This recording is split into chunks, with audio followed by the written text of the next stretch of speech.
The American Birth Control League became Planned Parenthood. New terms like transhumanism, population control, sustainability, conservation, and environmentalism replaced racial hygiene and social Darwinism.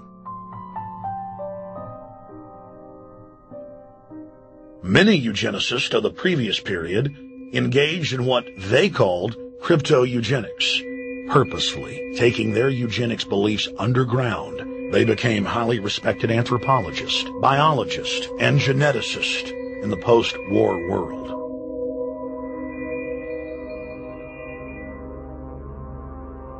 The Allies then smuggled thousands of Nazi scientists out of Germany and placed them in key scientific positions, ranging from bioweapons to rocketry throughout the military-industrial complex. The founder of IBM was a devout follower of Hitler. Thomas J. Watson had supplied his punch-card computers and IBM technicians to the Nazis for use in the death camps. Tattoos on camp victims were IBM human identification numbers, which fed into the computers. IBM had used similar punch card systems as early as 1928 in a Jamaican race mixing study. The first real computers were literally invented by a eugenicist for eugenics. UN chieftain and unrepentant eugenicist Julian Huxley argued that since the leaders of eugenics had founded the environmental and conservation movements, that they should be used as vehicles in the formation of a world government. Just as H.G. Wells had envisioned, this government would be controlled by a scientific dictatorship and would be guided by the principles of eugenics.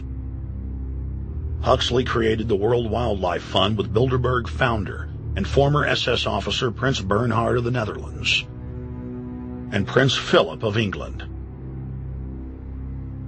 In the event that I am reincarnated, I would like to return as a deadly virus in order to contribute something to solve overpopulation. Prince Philip, reported by Deutsche Presse-Agentur, DPA, August 1988. Aldous Huxley, author of Brave New World and brother of Julian Huxley, gave a speech at Berkeley in 1962, shortly before his death.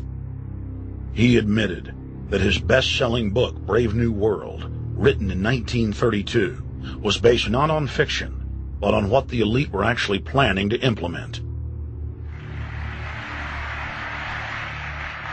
And here I would like briefly to compare the parable of Brave New World with another parable which was put forth more recently in George Orwell's book 1984. I'm inclined to think that the scientific dictatorships of the future, and I think there are going to be scientific dictatorships in many parts of the world, will be probably a good deal nearer to the Brave New World pattern than to the 1984 pattern. They will be a good deal nearer, not because of any humanitarian qualms in the scientific dictators, but simply because the Brave New World pattern is probably a good deal more efficient than the other. But if you can get people to consent to the state of affairs in which they are living, the state of servitude, the state of being, well, it seems to me that the nature of the ultimate revolution with which we are now faced is precisely this, that we are in process of developing a whole series of techniques which will enable the controlling oligarchy, who have always existed and presumably always will exist, to get people actually to love their servitude. People can be made to enjoy a state of affairs which, by any decent standard, they ought not to enjoy. And these methods, I think, are a real refinement on the older methods of terror, because they combine methods of terror with methods of acceptance. But then there are various other methods which one can think of. There is, for example, the pharmacological method. This was one of the things I I talked about in Brave New World. And the result would be that, you can imagine a euphoric which would make people thoroughly happy even in the most abominable circumstances. These things are possible.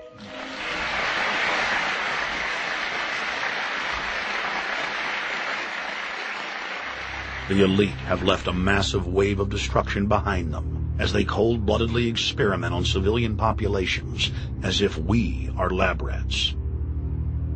A string of congressional investigations has uncovered more than 20,000 secret tests that were carried out against the American people between 1910 and 2000.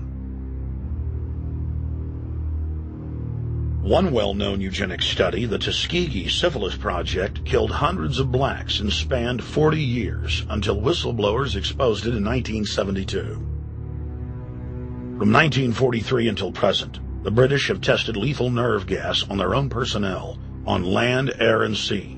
Many died instantly. Still others died grueling deaths over several years.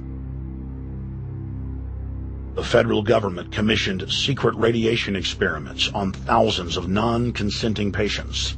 Hundreds of hospitals in the U.S. injected healthy men, women, and children with uranium and plutonium at dosage levels ranging from non-therapeutic to lethal, killing many of the test subjects.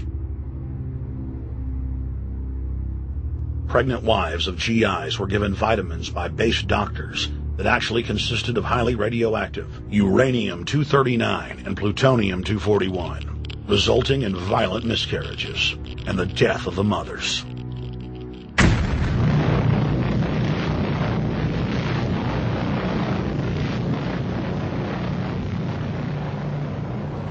Soldiers, sailors, and Marines were used as guinea pigs in hundreds of atomic and hydrogen bomb tests. Patriotic Americans were radiated side by side with lab animals.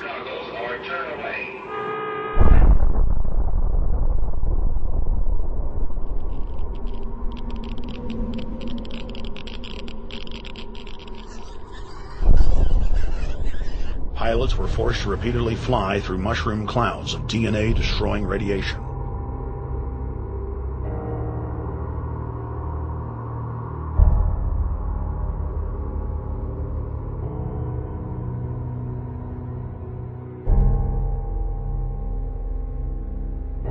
From 1951 to 1961, the U.S. Army paid Israel's health ministry 3 million lira to conduct radiation testing on Sephardic children that immigrated to Israel.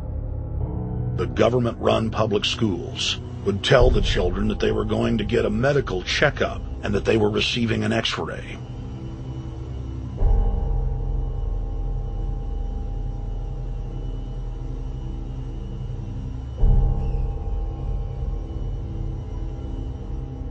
The Pentagon had already radiated more than 4,000 institutionalized children in the United States, many of which had died. More than 110,000 of the darker-skinned Jews were given 35,000 times the maximum dose of X-rays to the head repeatedly. Many of the children died within months. All of them lost their hair. Some still live today and endure excruciating health problems. The covert testing of chemical, biological, and radiological agents on unsuspecting populations continues worldwide today. From 1940 to 1979, the vast majority of the British population was sprayed by aircraft more than 2,000 times with deadly chemicals and microorganisms without ever being told. In 1968, the Pentagon tested a deadly bioweapon on New York subways and placed personnel in local hospitals to monitor the effects. Aggressive sterilization of men and women continued in many states until the mid-1980s. The United States and England are currently testing pesticides and highly toxic experimental drugs on tens of thousands of healthy foster children, many of which die as a result of the experiments.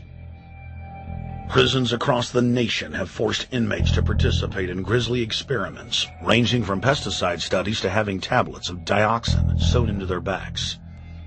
Gradually, by selective breeding, The congenital differences between rulers and ruled will increase until they become almost different species.